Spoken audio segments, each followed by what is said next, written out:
सबको जय भीम लाल सलाम। हंगर स्ट्राइक का 13वां दिन और मतलब मुझे तो बहुत आश्चर्य नहीं हो रहा है ये सब कुछ जो चल रहा है।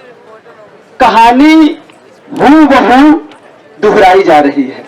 हूबहू जो हैदराबाद में हुआ था रोहित के साथ, रोहित के साथियों के साथ सेम कहानी वह दोहराई जा रही है। एबीवीपी को कुछ बुरा लगता है इस कैंपस में, एक सांसद जाता है उनका एफआईआर फाइल करता है, उसके बाद किसी बड़े प्रोफाइल के कैबिनेट मिनिस्टर का इंटरवेंशन होता है, वहां स्मृति ईरानी, यहां राजनाथ सिंह, उसके बाद पुलिस का दमन, उसके बाद इसी तरह से वाइस चांसलर पर कोर्ट एंड कोर्ट हमला होता है और फिर कार्रवाइयां होती हैं।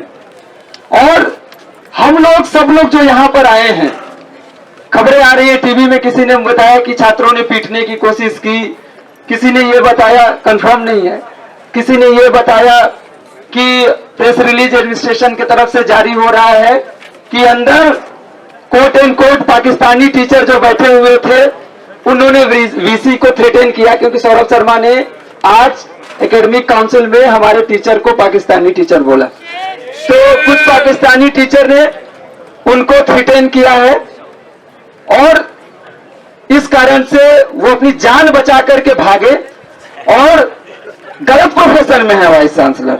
उनको कायदे से ओलंपिक में जाना चाहिए। और मैं मेटाफोरिकली नहीं, लिटरली सिक्योरिटी गार्ड जो पूरी क्षमता से अपने भाग रहे थे और वाइस चांसलर जो पूरी अपनी क्षमता से भाग रहे थे, 25 मीटर आगे थे। और ये जो इल्जाम लगाया जा रहा है कि उनको धक्का मुक्की करने की कोशिश हुई, उनके साथ बदतमीजी करने की कोशिश हुई। मैं 13 दिन से हंगर स्ट्राइक पे बैठा हूं और मैं लिटरली SSS से 8 ब्लॉक भागते हुए आया कि वाइस चांसलर के साथ कोई स्टूडेंट उनको टच न कर पाए, और मैं जस्ट वाइस चांसलर के पीछे चल रहा था। तो प्लीज ये सब नाटकबाजी बंद करिए, हम आपकी साजिश अच्छी तरह समझते हैं। आप बड़े घाघ आदमी हैं, आप शर्मीले, नादान, नेव, ये कुछ नहीं है, आप घाघ आदमी हैं। पूरी प्लानिंग के साथ आए थे, आपको मालूम था कि आज का एकेडमिक काउंसिल नहीं चलाना है और आपने नहीं चलाया, दैट्स इट। और यही हो रहा। क्या क्या मुद्दे थे हमारे, इससे पहले मैं एक बार और बोला था कि मुद्दे आप आरएसएस के पैटर्न पे देखिए। ये मुद्दे थे HLEC के मुद्दे थे, ये मुद्दे थे ओबीसी रिजर्वेशन को लेकर के हमने जो पूरी लड़ाई जीती उस चीज को लेकर के थी। क्या थी ओबीसी रिजर्वेशन की लड़ाई? एकेडमिक काउंसिल से लेकर के यहां तक इस मुद्दे पर बहुत रकस स्टूडेंट के बीच में ही क्रिएट हो चुका है। मैं उसको और आगे नहीं बढ़ाना चाहता हूं, क्योंकि ये एक ऐसा समय है जहां पर हमको प्रशासन के सामने यूनिटी दिखानी है और भी मुद्दे आएंगे बहस करने के, और भी मौके आएंगे बहस करने के, और वहां पर हम उसको करेंगे। 4 साल एक लंबी लड़ाई लड़ी गई। इस कैंपस को कन्विंस किया गया, इस कैंपस में एक एक चीज पर भारी डिबेट हुआ, डिस्कशन हुआ कि आखिर ओबीसी रिजर्वेशन लागू होने के बाद में क्यों नहीं ओबीसी की सीटें भर पा रही हैं, क्यों और कम स्टूडेंट आने लगे हैं ओबीसी स्टूडेंट इस कैंपस में। तब जाकर के फॉल्ट ऑफ कटअप क्राइटेरिया को ढूंढ करके निकाला गया और उसके बाद हाई कोर्ट में गए, जेएनयू प्रशासन हारा लेकिन नहीं माना। उसके बाद डबल बेंच में मामला गया, वहां भी जेएनयू प्रशासन हारा, फिर नहीं माना। उसके बाद सुप्रीम कोर्ट गए और वहां से जीत करके लाए, तब जाकर के जेएनयू प्रशासन माना। ये इस पिंक पैलेस में बैठने वाले लोगों का कैरेक्टर है। अभी हमारी क्या मांग थी? एक स्टूडेंट का मसला फंसा, जिससे हमारे सामने ये बात आई कि अगर इस कट ऑफ क्राइटेरिया के बाद भी 27% रिजर्वेशन के बाद भी अगर ओबीसी रिजर्वेशन की सीटें नहीं भर पा रही हैं तो हमको रिलैक्सेशन देना चाहिए, 10% का रिलैक्सेशन देना चाहिए, जिससे कि ज्यादा से ज्यादा लोग फॉर्म भर सके ओबीसी स्टूडेंट, और तब शायद जाकर के ओबीसी की सीटें जो है वो भरनी शुरू होंगी। फिर क्या हुआ?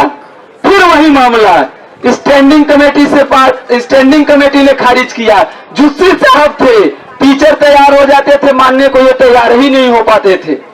और उसके बाद फिर वही कोर्ट का मामला, फिर गए हाई कोर्ट से जीत करके लाए। जीत करके लाने के बाद उस ओबीसी स्टूडेंट को इन्होंने 1 महीने टहलाया था, और उस टहलाने के बाद तब जाकर के उन्होंने एक कंफर्मेशन लेटर दिया था कि अगले सेमेस्टर में तुम्हारा रिजर्वेशन होगा।